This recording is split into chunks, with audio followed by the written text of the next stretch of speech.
In this video we will have a look at different frequency areas, and each area has some distinct characters that can be really useful to recognize and to consider.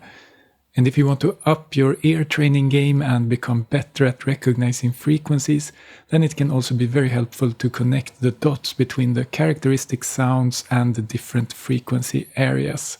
And we will look at 9 different areas in this video, and these are relevant both for mastering and for mixing. The human ear can hear sound between approximately 20 Hz and up to 20 kHz, although the upper limit will tend to decrease with age and sound exposure. And this audible range is often divided into 3 big areas: the lows, the mids, and the highs. And the exact frequencies for these areas are not set in stone in any way. There are no official definitions. So there is definitely some variance in what different people mean when they say lows, mids, and highs. But it's something like this. And let's start with the lows. In the lowest part of the audible range, we have the sub-frequencies. This is usually up to around 30 or 40 Hertz, something like that. And you could say that the subs are more felt than heard, but it is audible. And usually there is not that much musical content down there, but it can sometimes give a sort of sense of the size of the mix or the size of the room and the depth of things. But it's also an area that you usually don't miss if it's not there. There are many mixes that don't have much content below, say 40 Hertz or so. And these mixes can still sound very full and have lots of bass. There are instruments that produce sound down in the subs, like some church organs, pipe organs. They can have the fundamentals of some notes down in this area. But many times the things you will find in the subs is more like air conditioning, or if the microphone is picking up things like rumble from the traffic outside or things like that. So for many instruments there can be an advantage in filtering out the low-end rumble using a high-pass filter. So moving up a bit in frequency, we can go into the sort of foundation area of the low end. This is approximately between 40 Hz and 100 Hz, I would say. And this is where we have the fundamentals of many bass instruments, like the kick drum or the bass, either if it's an electric bass or a synth bass or an acoustic bass, something like that. You will usually find the fundamentals down here. And this bass area is very important for creating a sort of feeling of solidity and weight in the mix. So we can listen a bit to how it sounds in this mix.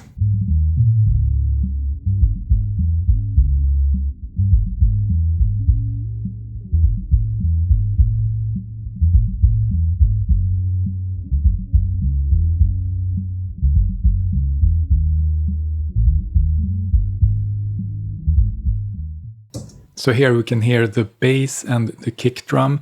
That's sort of the dominant thing in the low end here, around 40 to 100 Hertz. There's also a bit of the low end in the snare drum. And if there's too much in this area, then it can often sound a bit boomy. We can listen to that.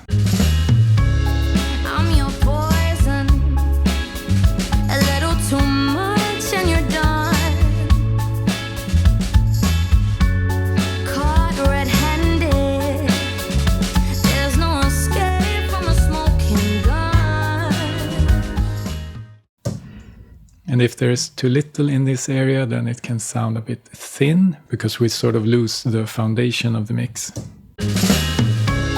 I'm your poison, a little too much and you're done. Caught red-handed, there's no escape from a smoking gun. And one thing that can be noted about the bass below 100 Hz is that this is probably the area that has the most variations in the playback systems. So it's very difficult to predict how the mix will translate when it comes to this area, the bass below 100 Hz or so. you really don't know what the listener is using to listen to the music. They can be listening in headphones and have a very deep and clear low end, or they can have a very boosted low end, or the low end can be thin. And that's also why it's important when mixing and mastering to make sure that the stuff below 100 hertz or so is even and doesn't have any big resonances or boominess that can be exaggerated when it's played back later. And if translation is important for the mix or the master that you're working on, then it can be good to make sure that any key elements in the mix, any elements in the mix that are musically important, doesn't rely on the low end alone. So for example, a bass sound that will translate well to many systems will not only have the energy below 100 hertz, it will also have harmonics higher up. So if this bass area is missing for the listener, then they can still hear the bass because of the upper harmonics. That also goes for the kick drum. A kick drum will often have a sort of transient component in the upper mids, and maybe also a bit of overtones in the lower mids. So the next area we're looking at is a bit higher up. Now we're talking about 80 hertz to approximately 200 hertz. This can be thought of as sort of the punch area of the mix. This is where you can find the sort of thump in the drums and the bass, things like that. You can listen how it sounds in this example.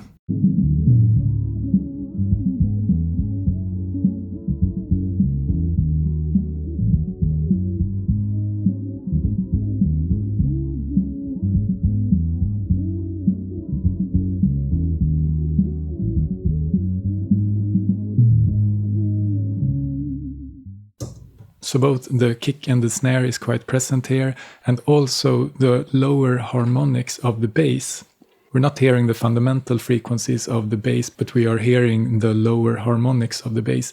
And this upper bass area is a bit more predictable when it comes to how it is being heard when people are listening to it, because many playback systems can reproduce this area quite nicely. There can still be variations in how loud the upper bass is when people are listening, but most speakers and most headphones can at least reproduce this area. So it's very important. And if there would be too much upper bass, then it can sound a bit boomy and a bit thick. We can have a listen how that sounds.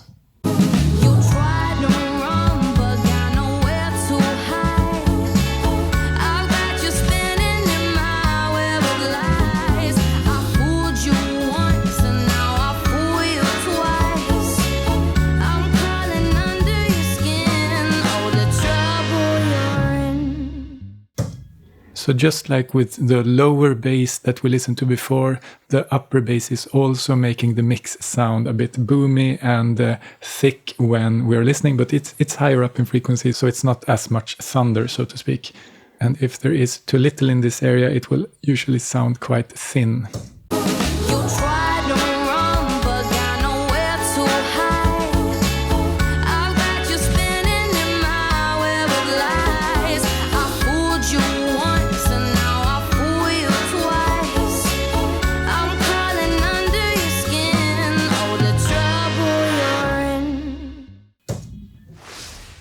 So let's go to the mid frequencies. In the lower parts of the mids and also a bit in the upper parts of the lows, there is an area that is often associated with warmth. And it's stretching from approximately 150 hertz up to, say, 400 hertz or so. And this area is very important for how warm we perceive the mix to be. There are many melodic and tonal elements in the mix that will have their fundamental frequencies between 150 to 400 hertz or so. We can have a listen to how it sounds.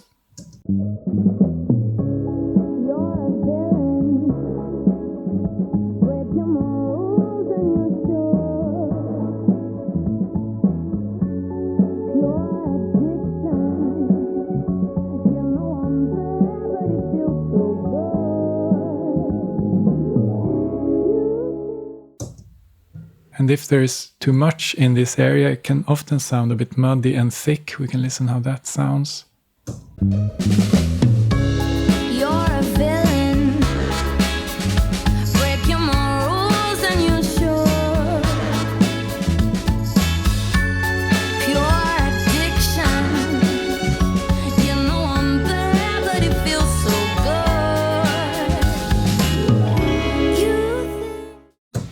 And if there's too little, then it can often sound a bit cold and distant and a bit hollow.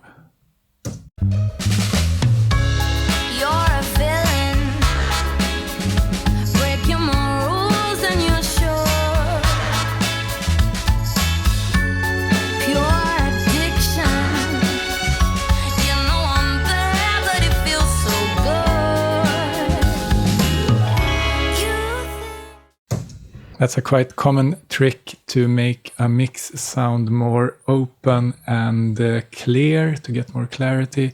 That is to scoop out the lower mids, but that will often make the mix sound too nasal or too harsh instead.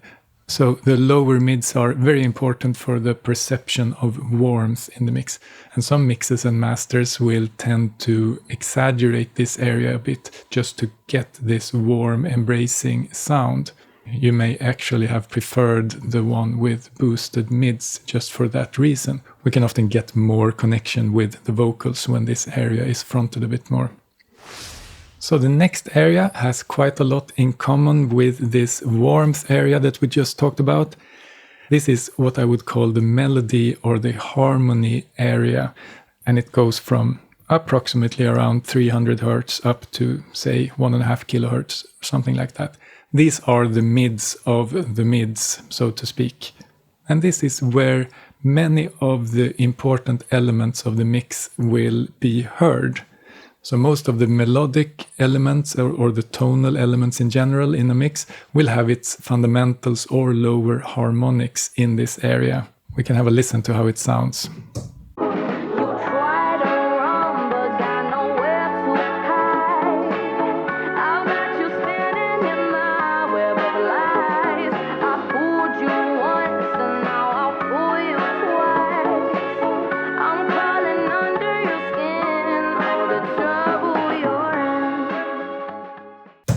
And we can hear the vocals loud and clear. We can hear the kick and the snare and the bass and the guitar and the keyboards. Everything is sort of represented in the mids between 300 and 1500 hertz. This is the frequency area that is most important for translation. For example, when listening to the speakers in a mobile phone, this area will be audible if you're out shopping and hearing music coming out from these small speakers in the roof, or if you're listening to a small transistor radio or a tiny speaker in a television, or pretty much anywhere where you can hear music, then you will at least hear the mid frequencies, especially this frequency area between approximately 300 hertz and 1500 hertz. So if you manage to make all important elements of the mix audible in this area, then you can be quite sure that these elements will be audible pretty much anywhere. And if there is too much around here, then it will often sound a bit boxy or shouty or simply MIDI, like this.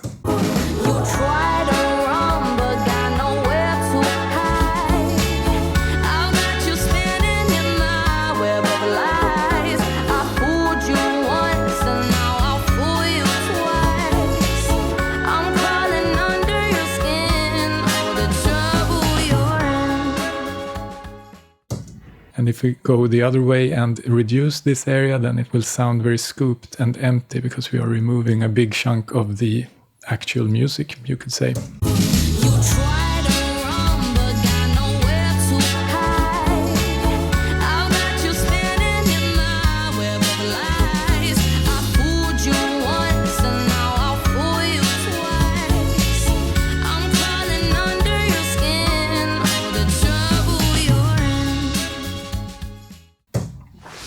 Okay, so the next area I want to talk about is a small area. It's overlapping a bit with the previous area, and it's the frequencies between 1 kilohertz and 2 kilohertz approximately.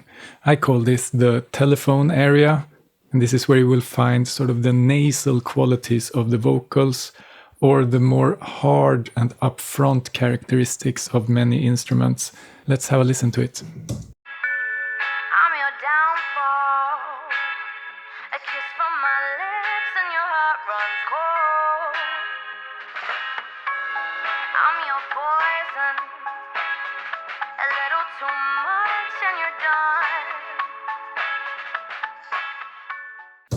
And if there is too much of this telephone quality, then it can sound quite hard and a bit tiresome to listen to. I'm your downfall.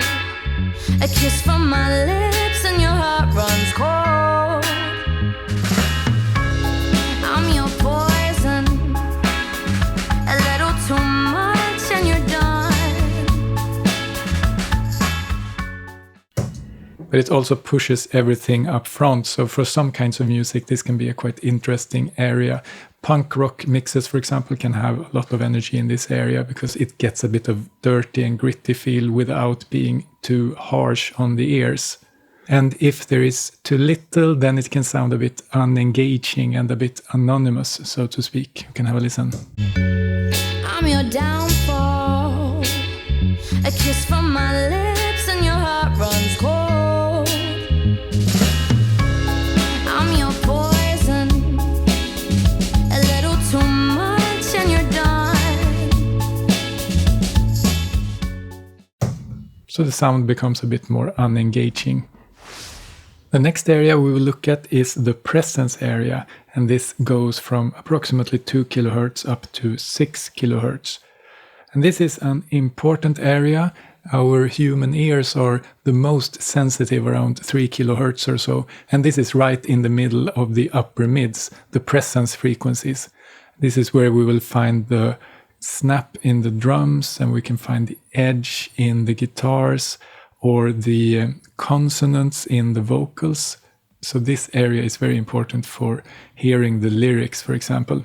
And we can hear how it sounds in this mix. You're a villain. Breaking my rules and you're sure. Pure addiction. You know I'm bad, but it feels so good.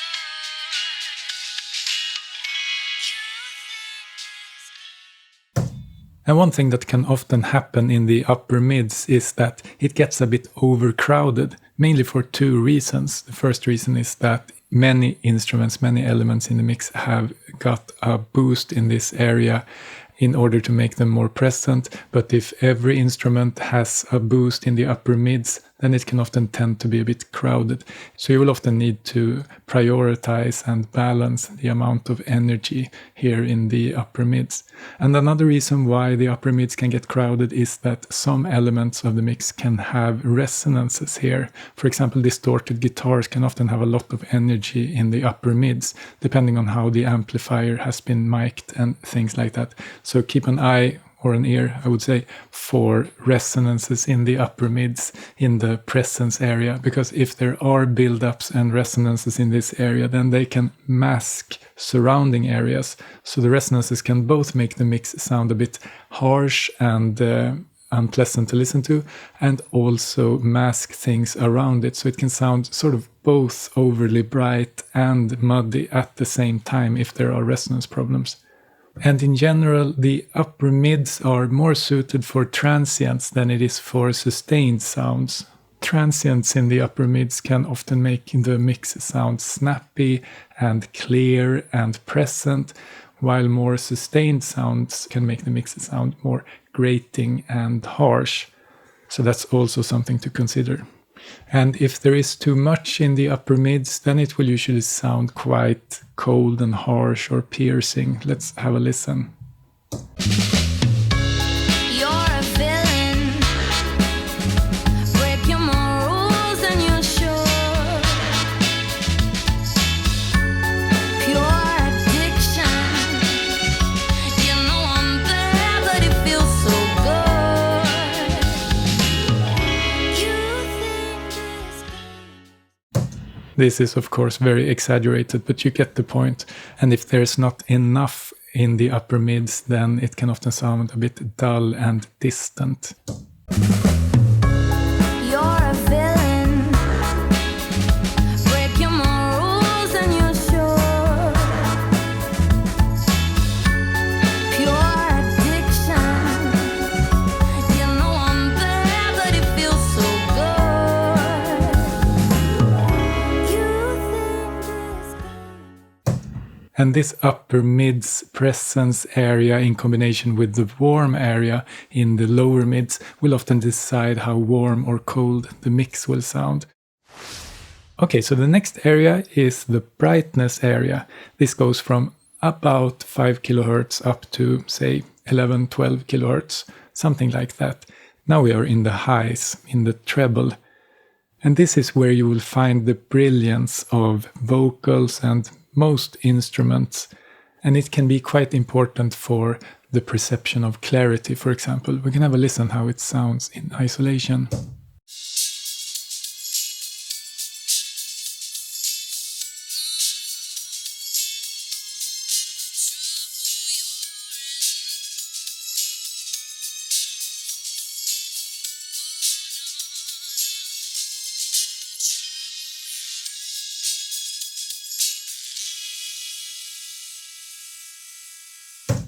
And if there is too much of it, it will often sound quite brittle and a bit tiresome to listen to. You can hear how that sounds.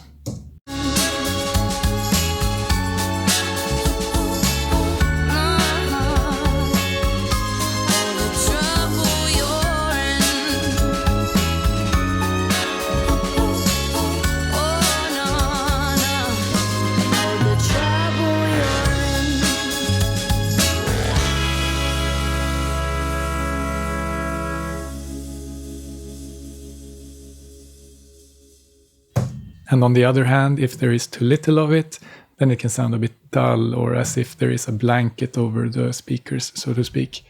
Sounds like this.